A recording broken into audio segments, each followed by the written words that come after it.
Bhumit, we should start.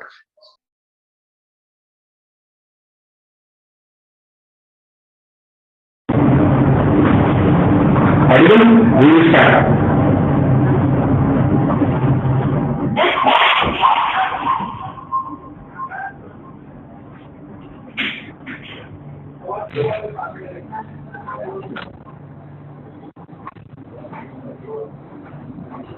So, good afternoon, everyone.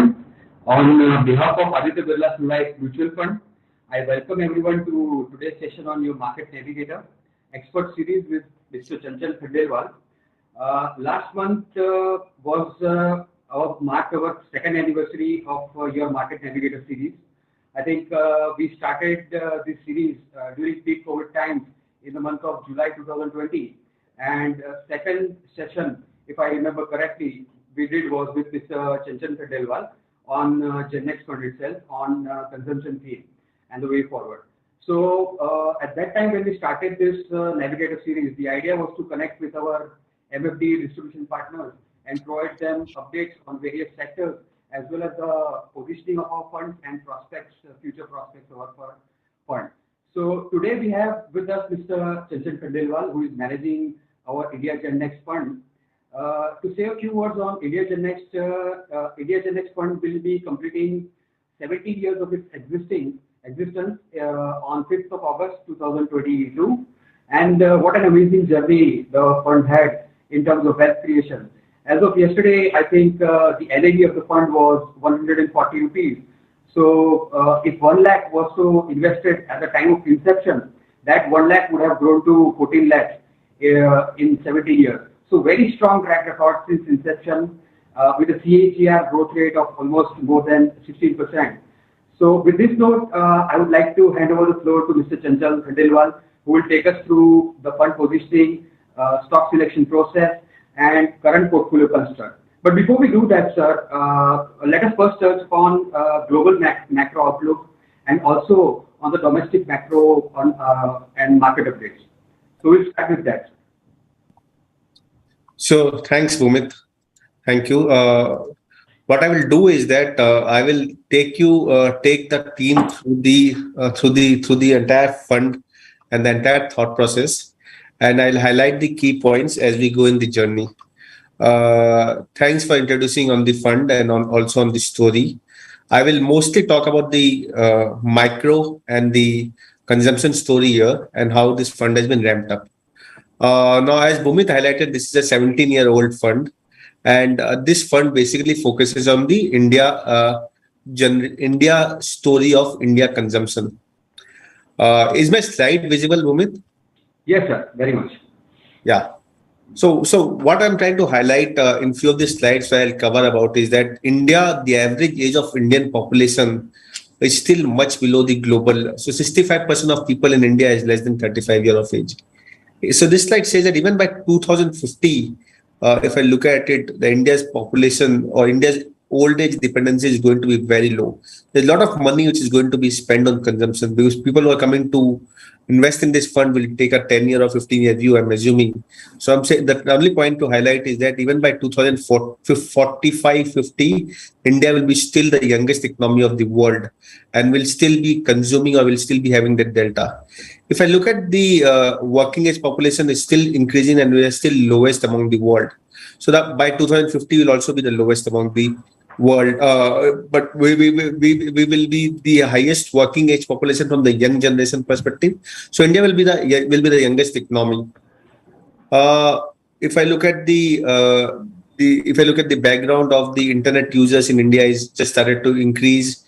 The other big trend of India is so I sum it in 3 simple words, which is nuclearization, urbanization, and penetration. By nuclearization, I mean that people used to stay in a joint family. Now they have started staying in a single family. And now when you stay in a single family, you tend to consume more, you tend to spend on yourself more, you tend to make sure that whatever you want to aspire, you live that kind of life.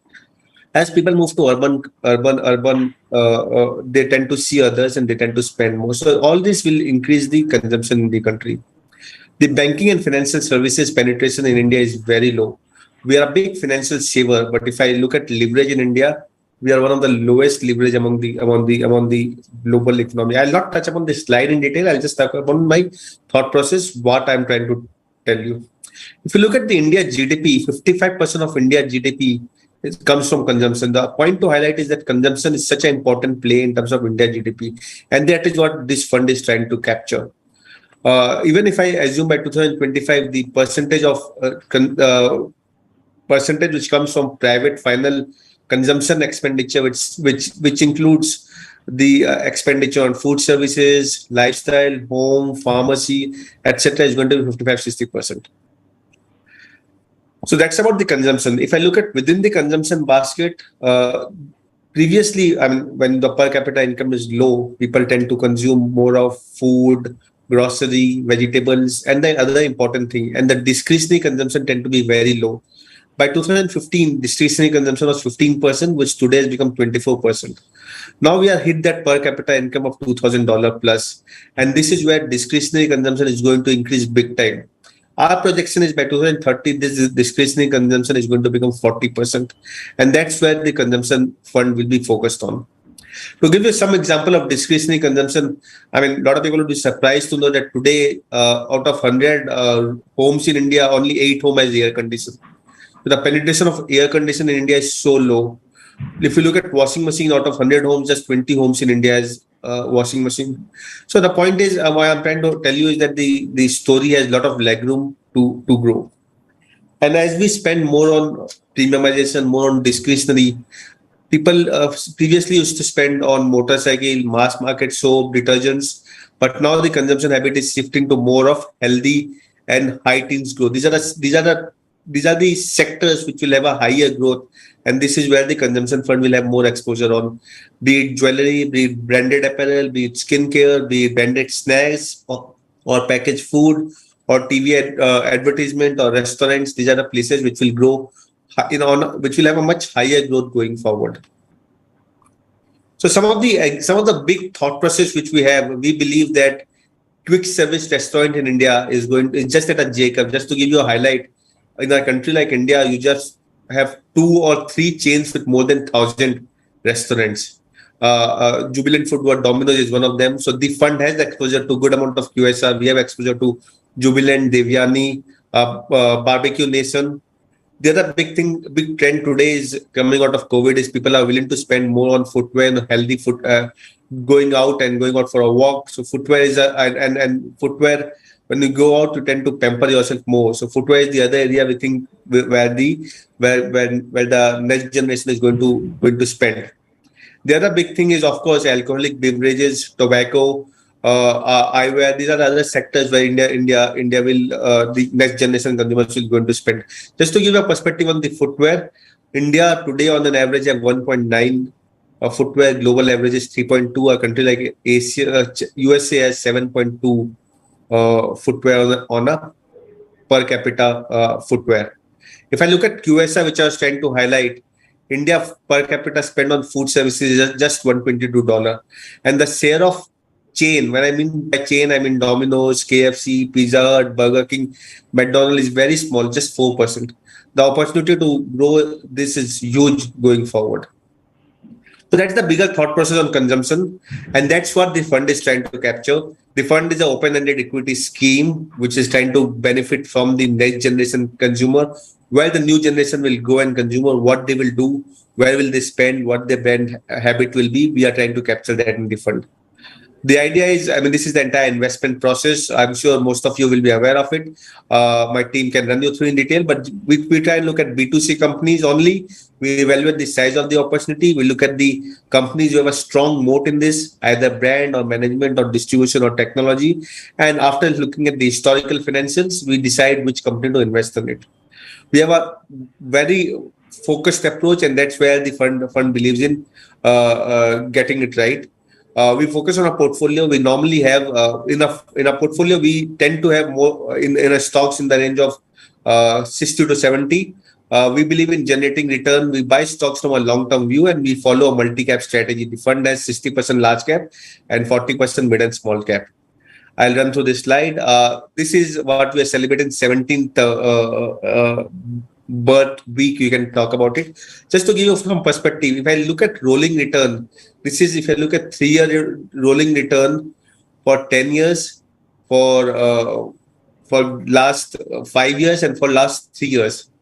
The fund has given us 16.72% return.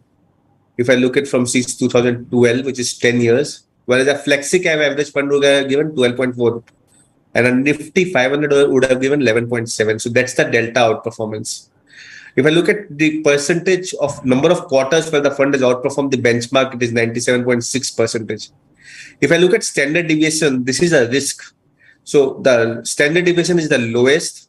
Nifty consumption would probably be lower than that. But if I look at Flexi average, or I look at Nifty 500, so with a low risk, the fund tend to give a better return is what I'm trying to say.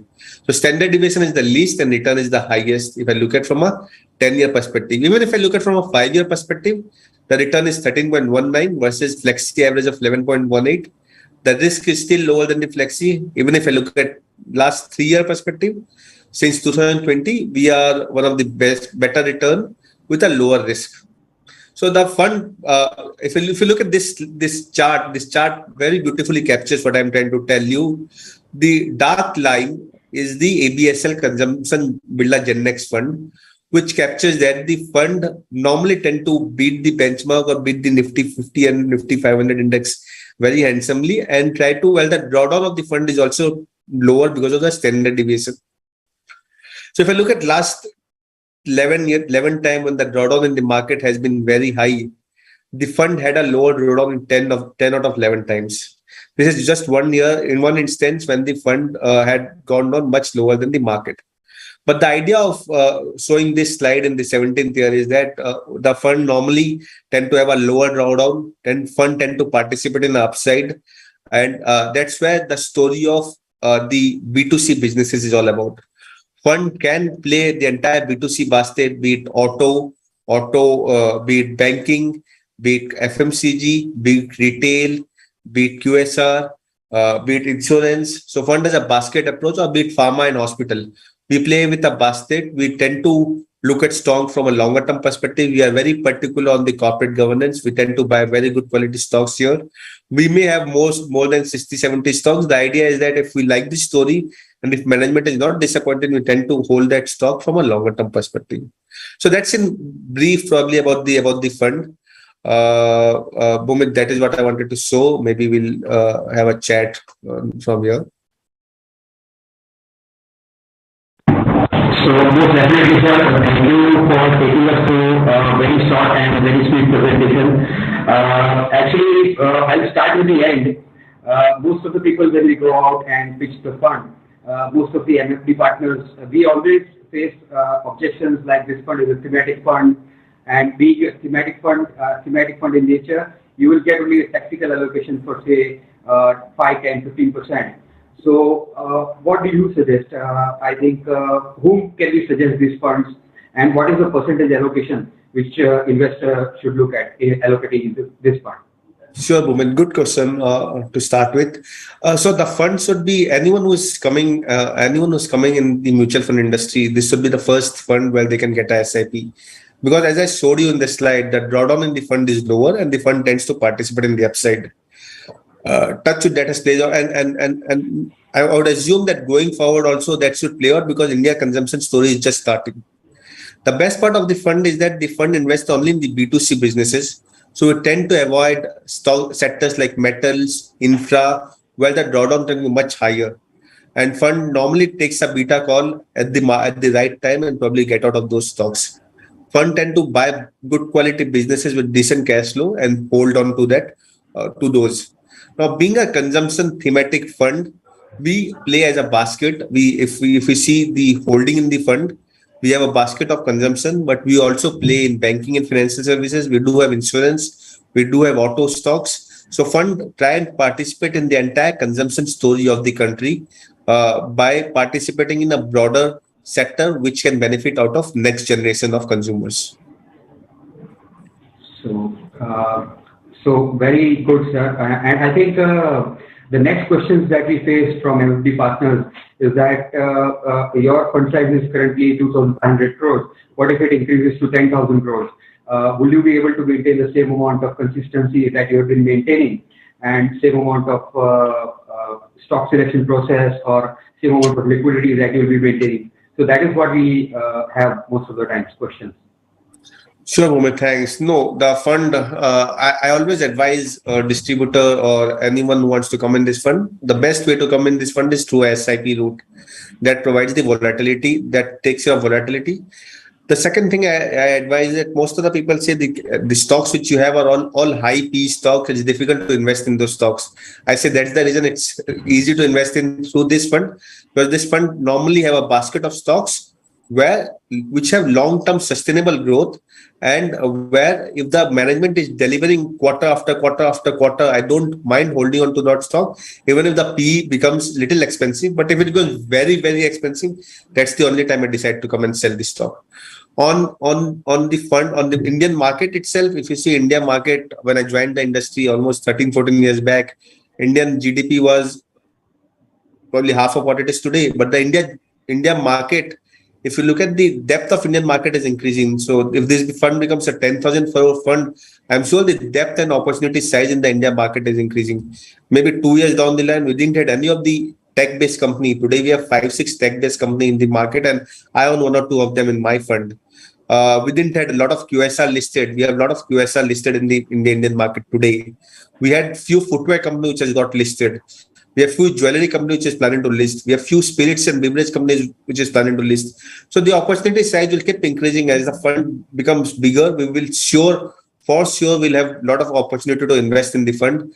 The idea is to participate in all these stocks, and I'm sure this fund has a right to become more than 10,000 crore fund, and we can easily manage it because we play across a basket of auto, banking, consumer, FMCG, retail, discretionary.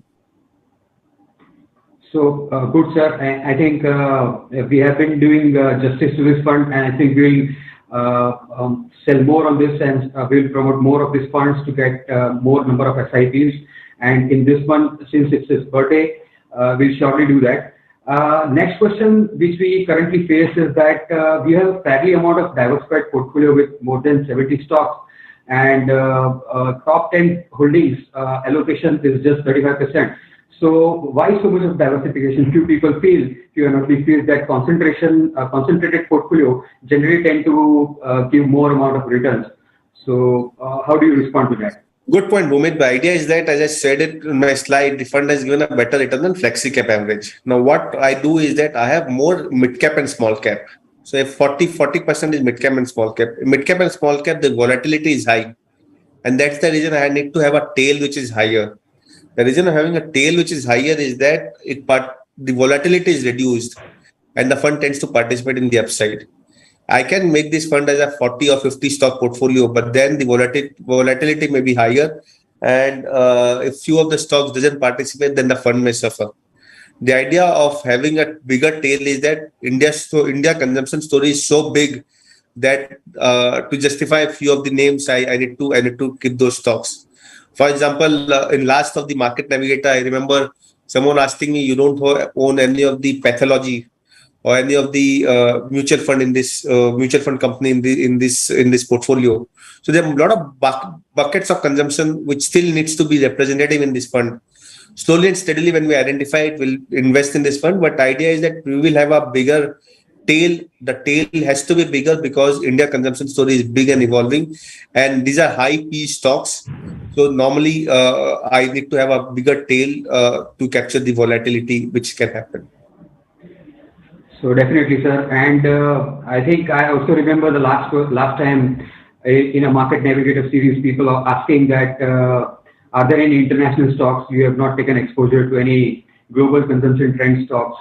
We have a few stocks in dividend yield fund, and we used to have also a few international stocks in Digital India Fund. So are you looking at investing, or do you have any stock in mind which you are continuously researching? Good point, Bhumit. So what on the international stock, my thought process is clear. The average Indian population, young India is India. So why go global to buy consumer stock? I am playing about the Indian consumer story, and the Indian consumer story is all about India, India, India. Few tech stocks which is globally doing well, I am always look to in search of buying, because tech stocks India is evolving and global tech stocks have evolved much superior than India. So that's the stock which I continuously evaluate. But India tech stories are also getting listed, and India tech market is maturing much faster, learning from the global tech market. So India consumption story is all about India. So that's the reason I try and have India story. I may have one or two global tech stocks in the portfolio. I am always in search of it. At the right point, I may look to add it. But as of now, it's 100% Indian story. So, coming back to the tech, I will have a follow-up question on that. We don't have a mandate to go directly into B2B businesses, so we don't invest into larger tech companies of Indian origin like Infosys or maybe a TCS. So these companies, technology IT sectors, have seen a huge amount of run-up, and they are expected to give a good amount of returns. So people feel that by investing into GenNext consumption, we might miss on the IT rally. So how do you respond to that? So Bhumit, if you look at over 10-year period, the FMCG and IT sectors have given equivalent return. So the amount of weight in IT is put in FMCG sectors because over longer 10-year period, it stabilizes. Now, B2B businesses will always give a lower return than B2C over longer term because B2C businesses are bigger, has a bigger moat. Now, in the tech story, which is consumer-facing tech story, I had in my fund IRCTC in past, which I have sold out. I still have in my fund few of the tech stories, which you can see for yourself. The idea is that the tech story, which is consumer-led tech story, if I find it good, I will invest in it. But fund will hold on to its mandate that we will not invest in a B2B business. We'll invest in B2C story. Any B2C tech story which I like to participate. Since it's in public domain, we own InfoEdge in this portfolio, we own Nykaa in this portfolio. We also own one or two more stocks in the portfolio. Any other stock which I like, I look to participate in this fund. Most definitely, sir. And a lot of there is a lot of global inflationary concerns where a few of the economies are at the point of recession. Global economies like US or maybe European countries. How do you see these kind of inflationary pressure putting a heavy margin fall? How do you expect consumption stocks to behave in rising interest rate scenario? Basically, what people ask me. So the assumption, Bhumit, was when the rising inflation rate scenario, the P of the sector can come down, and that's where the market corrected. The P is the price to earning ratio which you give to a EPS of a stock. Any company is valued by the multiple which you give to the company, and multiple is a factor of the DCF, and the DCF is a factor of the discount rate, which is a factor of the interest rate. Instead of complicating it in a difficult way, to put it simply, if the interest rate goes up, the market multiple comes down. The interest rate has gone up, and the market multiple did come down. But market is assuming now that interest rate will peak out sometime in a year, and then interest rate will go down. Structurally, a country which is developing, interest rate always goes down.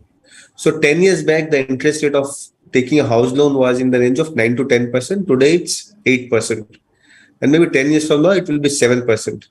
And that's where and if the India growth story remains as good as today, I think that the PE, which will hold on and may even expand further, because they're very small, good quality consumer story, which can be there from a longer term perspective. And that's where we tend to identify and look at earning growth, and then let market play the multiple. The idea is that we focus on earning growth, and we focus on companies with good corporate governance and which has a strong moat.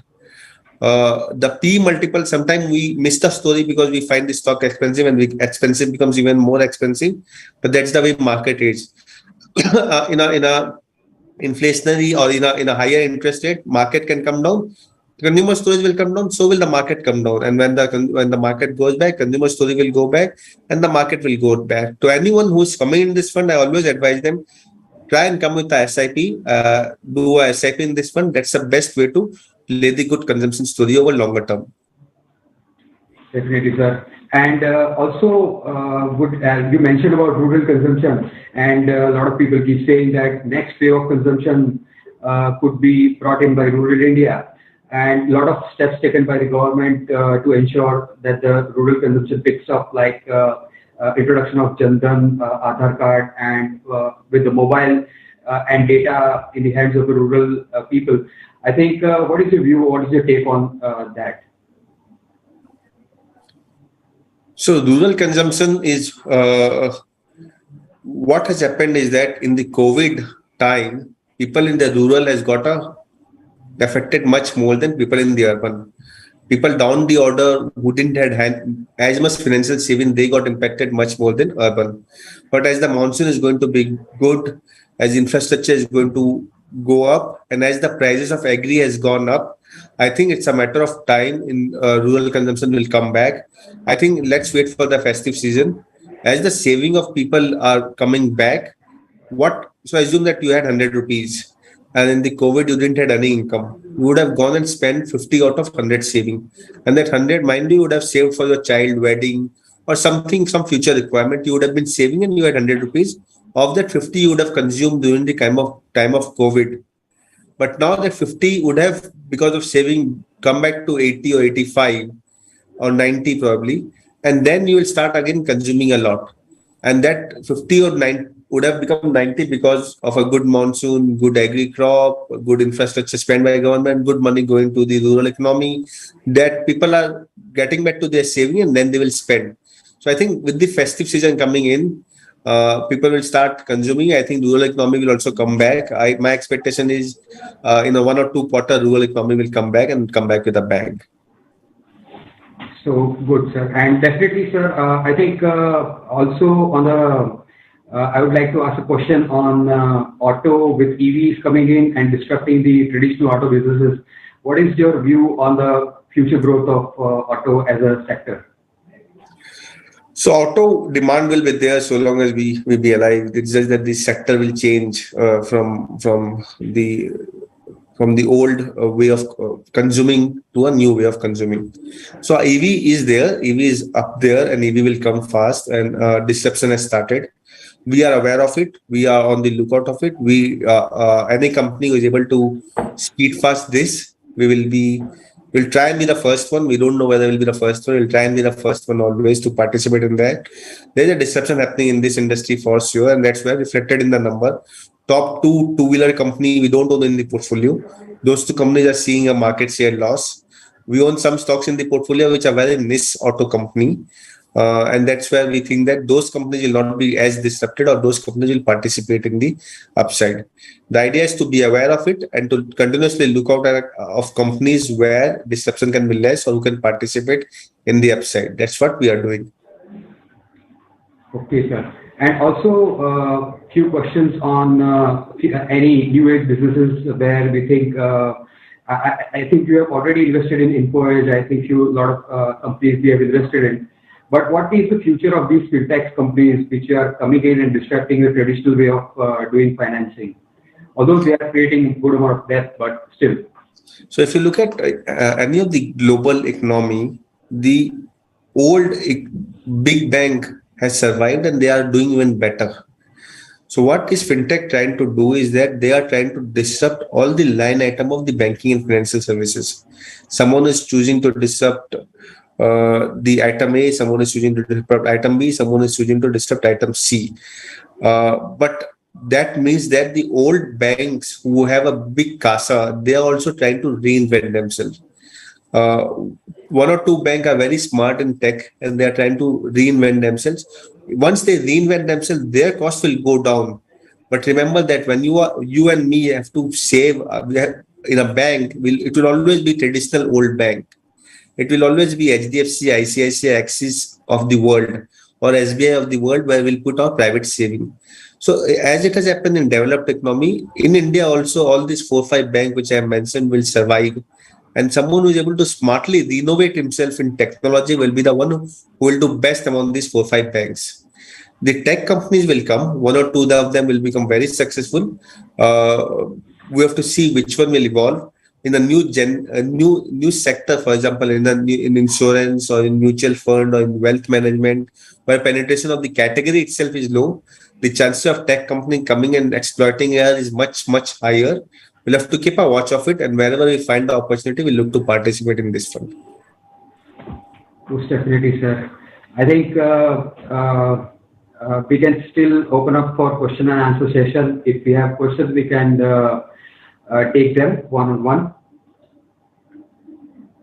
So I would request all participants who have joined to post their questions in the Q&A section, and we'll take it up.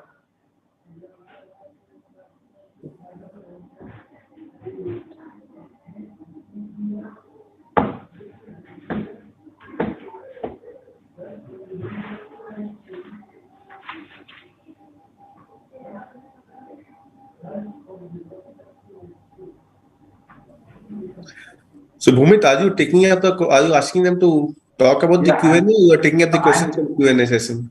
Yeah, and I'm putting them to chat box. I think. Okay, you can pick it up from there. This is a webinar format, so people have to post it in the chat box.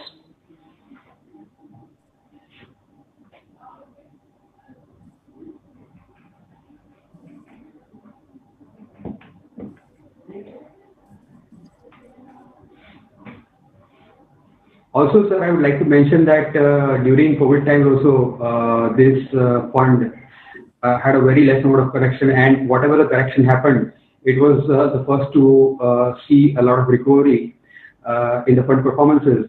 How do you ensure that the volatility, as you shown, within the Nifty 200, Nifty 500 also, we have seen a downside protection with this fund. So how can you ensure that this sustains by design year on year and quarters on quarter? I would say, touchwood, the idea is that we try and, wherever there is a high beta and we feel that market is going through a tough phase, we try and reduce the beta in the fund. That's what firstly we try and do. Secondly, we try and participate when the market comes back. We try and participate again with a company which we think has been beaten down and can play in the upside. And third, consumer stocks by nature are lower beta stocks, so that having bigger weight in consumer by itself helps me, because the fund theme itself is so well designed that the fund theme itself helps me reduce the beta in the entire fund performance. Also, when we see there's a lot of question on whether we should give money to a fund which has a mandate to invest in a particular sector or a particular theme, or whether we should allocate money to more of a generic funds like flexi caps and frontline equities, or large cap funds basically, which have no mandate, where the fund manager has the liberty to go into whichever sectors they want or whichever theme they wanted to play. So the fund, the beauty of this fund is that it allows me to do all the B2C businesses. I can participate in mid cap, small cap, large cap. I can participate in all the sector. The only thing as a discipline which we do is we participate only in the B2C businesses. So it plays as good as a flexi cap fund, plus it has a consumer based trend. So that's the reason the fund has an advantage over other fund, because it can participate across market cap, across sector, and it still has a discipline of having more allocation to consumer, which is a good story from a longer term perspective. And within consumer, as I have showed, that discretionary consumption is going to grow, and we have more allocation to discretionary consumption. And reason of having a higher tail is that the P of this portfolio is very high. So we tend to have a higher tail so that the volatility of the fund reduces. Yeah. Also, as a few people have mentioned during our conversation while pitching over this fund, that India has a huge amount of middle class base. Our middle class population is more than the population of even North America. But our people consume less, which you showed that US has a lesser amount of population, more educated population, but they consume more in terms of luxury discretionary spends. So our India also, this trend is changing. And how do you feel this trend to play out? I mean, they have already played out. They are consuming more with lesser number of population. They have larger amount of population. Bhumit, it's a factor of per capita income, and it's also a factor of education level. So when my parents were young, my parents was young, they were being born and brought up in a culture where the culture was more about saving because the per capita income of our family was lower. As per capita or of even the country was lower. That time people used to save a lot, and that was the culture of the house and culture of the country. As per capita income improves, the culture of the country becomes to consume more. I'm talking about the per capita income. So today, if I look at even in India, uh, North and West India consume much more than East India. East India per capita income is lower than the North and West India. If you see all the global luxury brands, they first open a store in Bombay, then they go to Ahmedabad, then they go to Bangalore, and then they go to Delhi. The reason they do here is here the per capita income is higher. They have satisfied their basic need in life, and now they are going to spend on discretionary and luxury. So it's an evolution phase which happens in the journey of consumption. And that journey of consumption evolution phase, the first journey hits at a per capita income of $2,000. We have crossed that per capita income of $2,000, and that's where the discretionary consumption is going to increase. In next 10 years, when we are going to cross the $3,000 per capita income, we are going to spend heavily on travel. We are going to spend heavily on luxury. Today, luxury companies doesn't want to come in India because we don't have that per capita income. There are hardly 20 or stores they can open in India. So that's the reason they don't want to. A Tiffany of the world will not come in India because they can't open more than 10 stores. So that's the journey of consumption which will evolve in India. Because of the young population and because of the employment opportunity, India will play that journey very fast. And that's where this fund is positioned to play. Right. Nicely explained, sir. And I think we don't have any questions in the chat box. And I feel that people are highly satisfied and we have covered most of the topics. And there are questions which is coming in the chat box. I can see. I don't know whether you can see or not, or mostly we have consumed that. But so someone asked me. Let me just take a few questions on the chat box since I can see it now. Someone asked, "Does credit card companies come the scope of your fund?" Yes, it does come, and we own a credit card company. Someone asked me a percentage of consumption of GDP is likely to be in next 5 to 10 years. I think it's going to be in the range of 55 to 100, 55 to 60% of the GDP is going to be in consumption itself. The USP in this fund is B2C businesses and buying good quality, good governance company, which can play it out from a longer term perspective. Some stocks are common in portfolio like all, but you please highlight on different from other stocks. There are a lot of stocks which are different from others in the portfolio. When you evaluate with other funds, you can see it by yourself.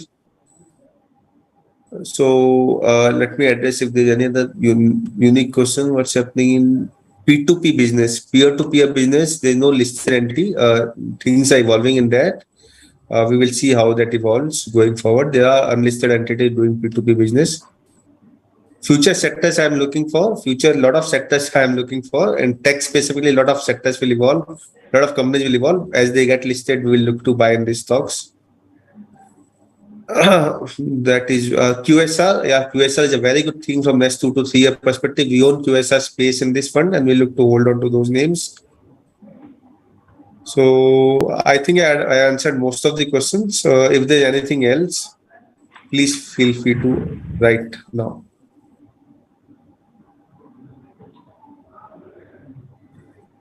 Anything else you can see, Bhumit? No, I can see nothing else. I think most of them we have covered in a very comprehensive way. So I think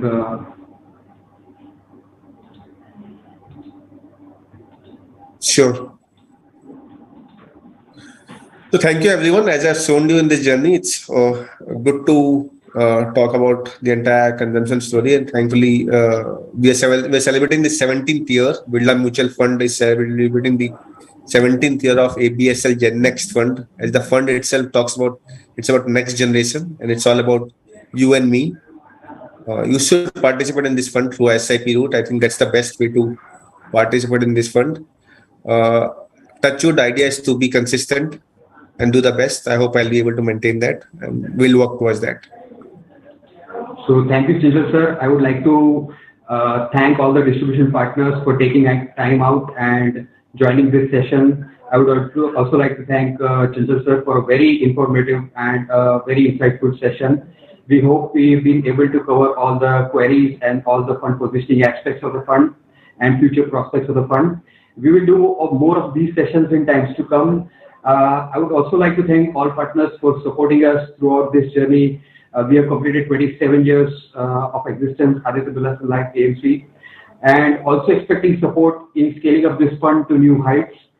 So thanks all once again, and good day to everyone. We'll connect on a weekly basis. We'll connect next week with another fund and another set of questions and positioning aspects.